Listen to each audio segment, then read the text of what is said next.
Rami. Rami, yeah, exactly. Good pronunciation. I speak Arabic pretty well. Oh, do you? Ahlan wa sahlan. Ahlan wa sahlan feek. All right. Should we continue in Arabic? Assalamu alaikum, brother. Alaikum assalam. A character actor, Rami Malek, can become anyone you want him to be. From Mr. Robot to an Egyptian vampire. And he's got an Emmy and a Golden Globe to back up his superpower screen ability. But now he's taking on his biggest role yet, a biopic.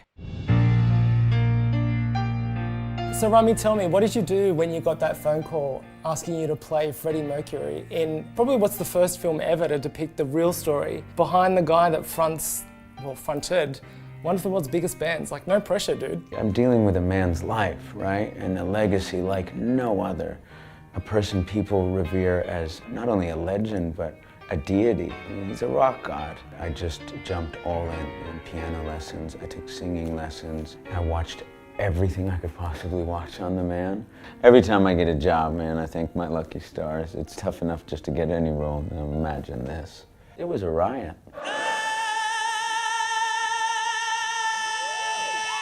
Now that you've studied and obsessed over Freddie Mercury, behind all that sort of bravado and camp as the frontman of Queen, what did you learn about Freddie Mercury that we've never known? There's such a generous soul there who was so kind to people and did so much for people behind closed doors. Obviously, he was so liberated on stage, but he had a lot of conflict in his life, a lot of turmoil. One thing I did on this film is I wrote out all of his lyrics, songs written by Freddie Mercury, and you hear things like, I get ever so lonely from time to time, and find me somebody to love. And it's just speaking right down from his gut, from his soul, about things he always wanted. And he's a very, very sensitive human being, and I'm sure there were moments, a lot of moments in his life where loneliness hit him. He struggled to identify his sexuality. It had to be a very, very daunting thing for him in a time where it was so stigmatized to be anything other than heterosexual. There's just a really, really sweet, gorgeous soul. So now what? This is when the operatic section comes in. Oh, the operatic section, yeah.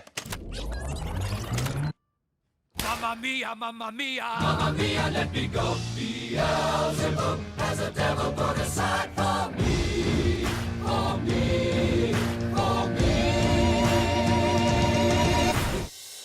Now that I know you speak Arabic, there's a lyric in Bohemian Rhapsody which I've always thought is actually a bit of Arabic. Yeah. When he says Bismillah, is he saying Bismillah, which means in the name of God. in the name of God? Is that what he's saying? It is, yeah. It's such a random thing to throw into a song like that. It is, but you know, that's his heritage. He grew up in Zanzibar, went to school in India. It's a phenomenal, phenomenal upbringing. One that he calls an upheaval of an upbringing. It wasn't an easy time for Freddie when he was kind of first becoming that person, you know, the star. He looked different. You shared that in some way coming from Egyptian heritage. Did you ever feel that sense that you had to fight harder because you are different? I don't know. There was points when I would be auditioning and I could feel that I just knew I wasn't going to get a part for some reason other than what I had delivered in the room. And I never thought that I'd be an actor one day, of all things. It's never what my parents saw in me. How about you? Did they ever think you'd be here doing interviews? I feel like my dad finally understood what I did when he saw me on television. It's like, al televisión, al televisión, which means my son's on the TV. Exactly. But before that, we had no idea. You know, he's like, you've got to be a lawyer, an engineer. I'm sure you had that, right? Same thing, yeah. You did say something very early on in your career which has always stuck with me. You said, am I too ethnic or am I not ethnic enough? There's been so much talk about the need for more genuine diversity in the movie business from the outside. Yeah. But do you see it changing from the inside? I mean, I auditioned for a role called Elliot Alderson in Mr. Robot. And for a long time I thought, you know, I'm not going to get this. There's no way I'm going to play the lead of a television series. Why? Because you're an Arab? But yeah, I didn't think that would be the case. That, you know, it was not dominated by actors who looked like me or you or had names like us 5, 6 years ago even. Fortunately for me, I had an executive producer named Sam Esmail. Also an Arab with a name like that? Also an Egyptian, yeah, who, you know, I think we opened some doors and said, you know, anybody can be the lead in this show. It doesn't matter what your race is, how you identify. It's an open door for all of us, and I just want to keep breaking that door down for everybody. Do you still feel like you have to check yourself now and ask that question? Am I too ethnic or not ethnic enough? No, you know, I'm reading right now a love story about an Israeli woman and a Palestinian man, and now I'm thinking, oh, now that's a gorgeous story to tell. That's something I can go back into. Yeah, don't you think? Yeah, totally. Yeah, I'm Palestinian. I'm all for stories about Palestinians. Talents and gifts are out there. That's a level playing field. That exists everywhere. Opportunity does not.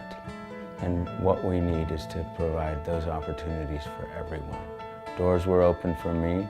I'm going to keep opening those doors for others. I know you will too.